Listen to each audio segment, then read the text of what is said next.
Good morning, friends. All right, I hope you had a great spring break. Now that we're back in school, we are going to continue our new learning with base words and suffixes. Now, we started this work for just a week, maybe a week and a half before school let out. And since that's been a while, I want us to come back to that, and we're going to continue this work as our new learning. Okay, so I'm going to write some words on the whiteboard screen, and just bear with me as I am learning these tools, and I will do my best. We're going to talk about all the different suffixes. We're going to talk about adding an S to words to make them plural. We're going to talk about adding ES to words. We're going to talk about adding ING, ED, ER, and EST. Those are the different suffixes that we're going to focus on. So first we're going to talk about adding S to words. So the first word I want us to do, let's see if we can pick something that's a little bit darker. Ready? Let's try this. Maps. So the base word is map, and I add my S to make it plural. Remember, plural means more than one. So I underline the base word and I circle the suffix. Now, we talked about two different kinds of suffixes, a vowel suffix and a consonant suffix. This is the one consonant suffix that we talked about. All of the rest are vowel suffixes because they have a vowel beginning in the suffix, or the suffix begins with a vowel, I should say. So right today, all I want us to focus on is how, in marking these up, is underlining the base word and circling the suffix. Now tomorrow, we'll do a little bit more marking up, but right now for today, I only want us to focus on writing the word, underlining the base word, and circling the suffix. And I asked you to get a pencil and paper because I want you kind of to write these along with me. So as I'm writing them, I want you to be listening, looking, and writing them on your paper or in your notebook, okay? All right, let's clear this one, and we're going to do another one. Are you ready? Get your pencil or crayon or marker or colored pencil, whatever you're writing with, ready. The next word is rings. Rings. Now this word has two different meanings. Go ahead and write this as I'm talking. This word has two different meanings. A ring is a piece of jewelry that you could wear on your finger. So if we add an S to it, the suffix S, that makes that word ring, the base word ring, it makes it plural. That means more than one ring. But ring, another meaning for the word ring, is like a noise that you hear. A telephone says ring, ring. It's an action word, okay? So when you add that S, sometimes it doesn't make the word plural if it's an action word. It actually makes it so that the word means that it's happening right now. So if I were to say, the phone rings, that means it's happening right now. Okay? So sometimes when that suffix is added to a base word, if it is an action word, the S makes it so that it means that it's happening right now. Okay? And this again is a consonant suffix. All right, let's talk about the suffix ES, and I'm going to show you this here. You use ES when your word ends in an S, a CH, an SH, an X, or a Z. Okay, so for example, if I want to change the word box, the base word box, to boxes, I would add an ES because it is one of the letters, S, CH, SH, X, or Z. I would use an ES instead of just an S. So ES, when you say boxes, it actually sounds like it should be an IS. but ES is tricky because it makes that sound like that. But it's actually an ES. It does sound like it should be an IS. So we would circle that suffix and underline the base word. Now remember we talked about the vowel suffix and the consonant suffix. This is a vowel suffix. So I'm going to put a VS on top. Boxes.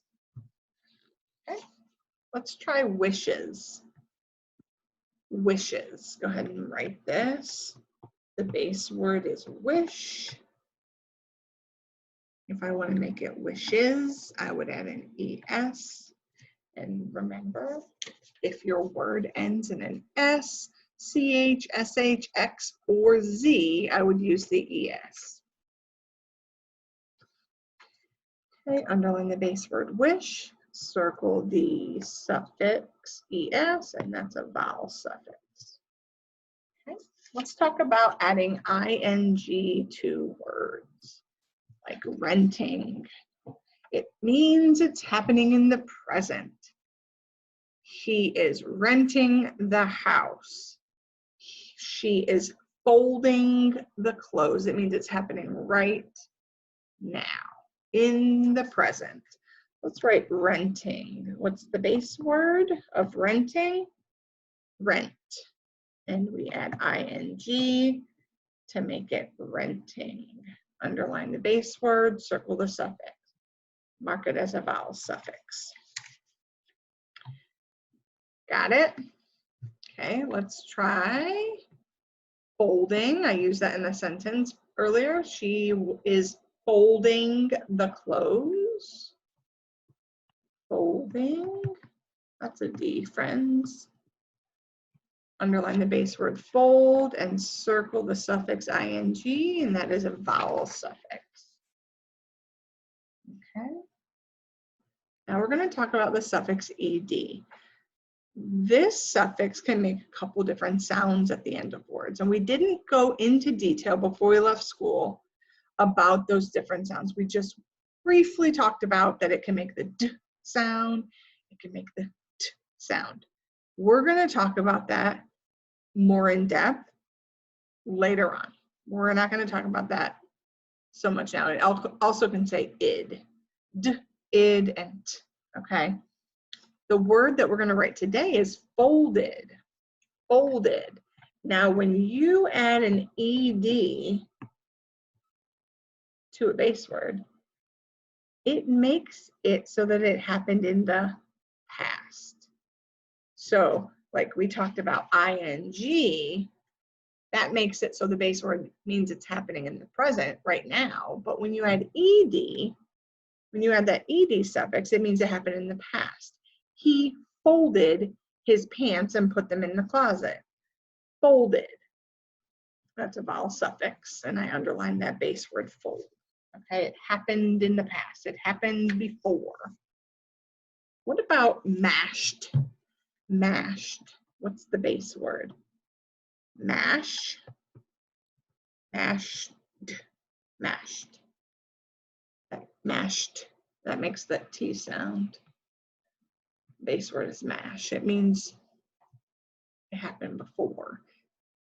We mashed the potatoes for dinner. Mashed. Okay, we've got two more suffixes I want to talk about today. ER. ER and EST. We use ER in two different ways. The first way we talked about ER is when we're comparing two things. Who is faster?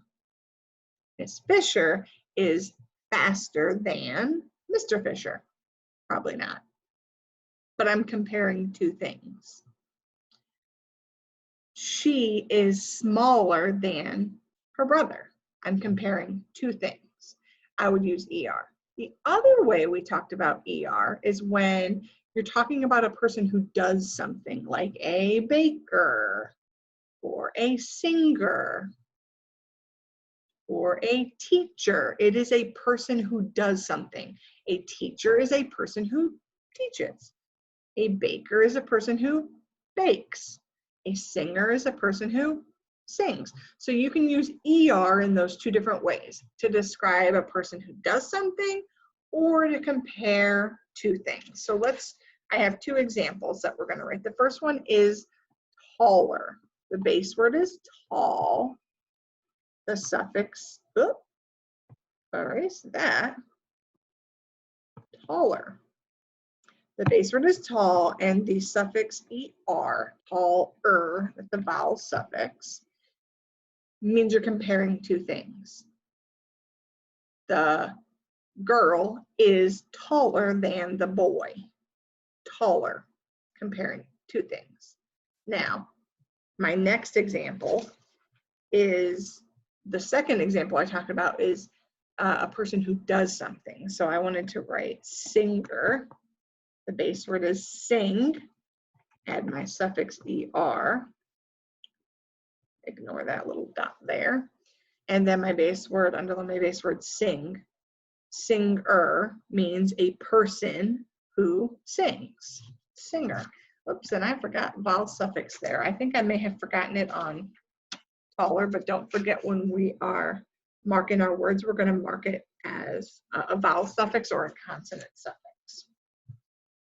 Remember, I told you that we're only going to focus today on underlining the base word, circling the suffix. Tomorrow, when we do some work, we're going to do more marking up, okay?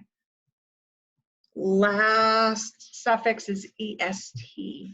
And when you add an est, it sounds like it should be an ist. It sounds like ist. And we use this suffix when we're comparing three or more things. Who is the tallest in the class? Who is the fastest girl at school? We're comparing three or more things. So my first word I want you to read and write in your notebook or on your paper is smallest. Underline the base word small, circle the suffix est, and that's a vowel suffix. Smallest. Okay, last one. Strongest. What's the base word? Strong, and then add your suffix est, circle it, vowel suffix, and underline your base word. Okay, that is all we have time for today, friends. I know this was a longer lesson than we usually do, but it's going to help you in your work for tomorrow and the rest of the week. And we will do some more work with this all of this week and into next week. Okay, I hope you have a great day, and I will see you later. Bye.